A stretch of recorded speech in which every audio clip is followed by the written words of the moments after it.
Bonjour, aujourd'hui une vidéo pour mes compatriotes français.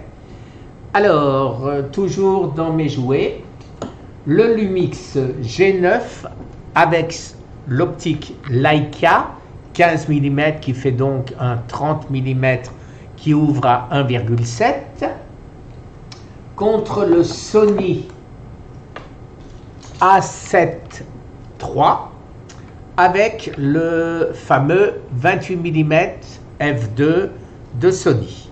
Donc, qu'est-ce que j'ai fait avec ça? Je me suis allé me promener dans les magasins de meubles. Comme je pouvais pas j'ai pas trois mains, je n'ai pas pu tester, mais ce sera l'objet d'un futur test. Le Nikon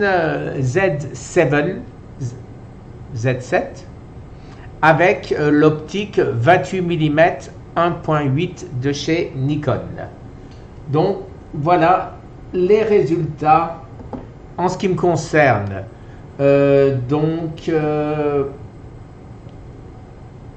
Ils sont quasiment équivalents. Équivalents si on reste au rapport 1:1. Dès qu'on monte au-dessus d'un rapport 1:1, et là il n'y a pas photo, à savoir donc le Sony est supérieur. En low light, en extrême low light, j'irais dire, le Sony est supérieur. Mais pour 90% des photos, vous ne verrez rigoureusement aucune différence.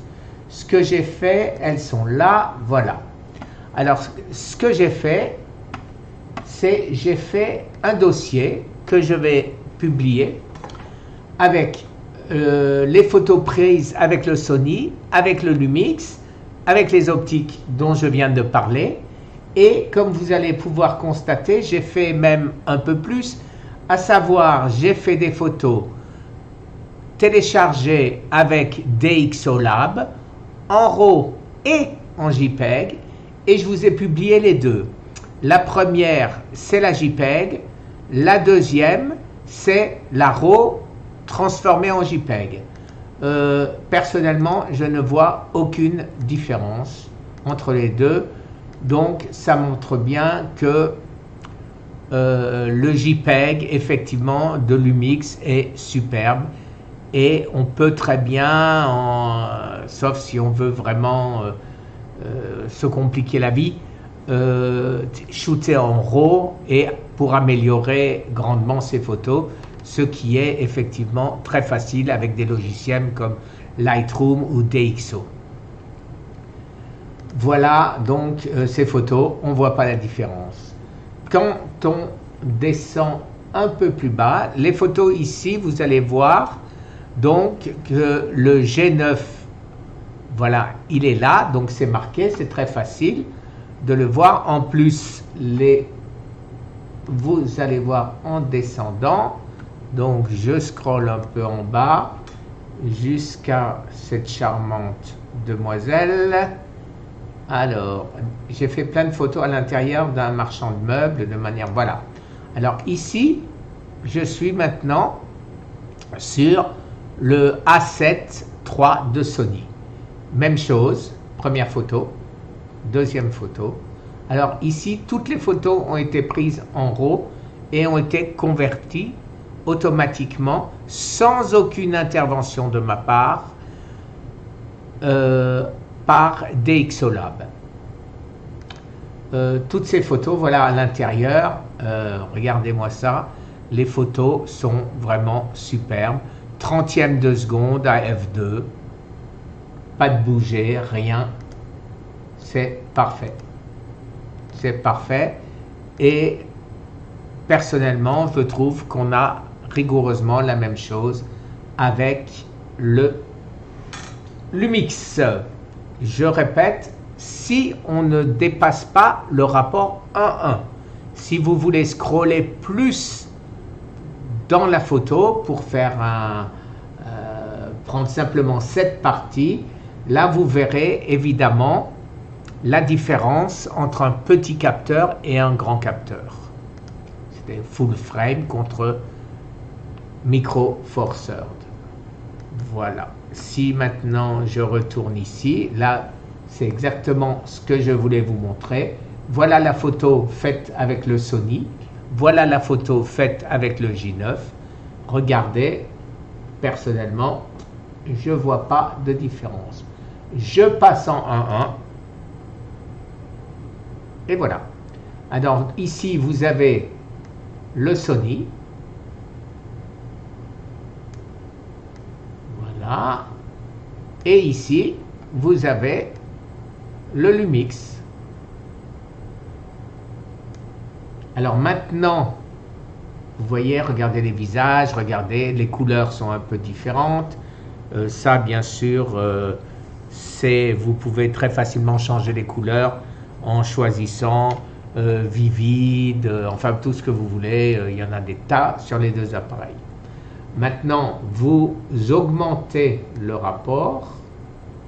Voilà, là je suis en 3.1. Et là, effectivement, vous voyez, il n'y a plus de comparaison. Bien sûr, full frame étant un capteur beaucoup plus grand, vous avez une meilleure qualité. Mais quel est l'intérêt de shooter avec une optique pour scroller énormément dans la photo? Personnellement, je zoome ou j'utilise une optique un peu plus longue et j'ai pas besoin de scroller. Donc voilà, vous savez à peu près tout. Et la suite, ce sera les deux full frame, à savoir le Sony Z7 avec le Nikon, avec les deux optiques 28 mm qui ouvrent respectivement à 2 et à 1.8. Et après, je ferai la même chose avec les zooms de bonne qualité, à savoir le 24-70 qui est livré avec le Sony, non, excusez-moi, le 24-70 qui est livré f4 qui est livré avec le Nikon quand on prend le kit, et sur le Sony, je vais utiliser le 24-70 Zeiss, les deux ouvrant à f4. Eh bien, j'espère que j'ai été clair, que vous savez en fait que si vous restez en automatique, c'est-à-dire sur le vert, vous voyez, les deux ont la position auto, elle s'appelle IA sur le Lumix et elle s'appelle auto, oui, sur le Sony, ou si vous vous mettez en position P, la deuxième photo, programme sur l'un, programme sur l'autre. Les settings choisis par les deux appareils sont complètement différents. Personnellement, j'aurais peut-être utilisé encore un autre setting, mais le but de ce test, c'est bien sûr de tester les appareils et non pas le photographe.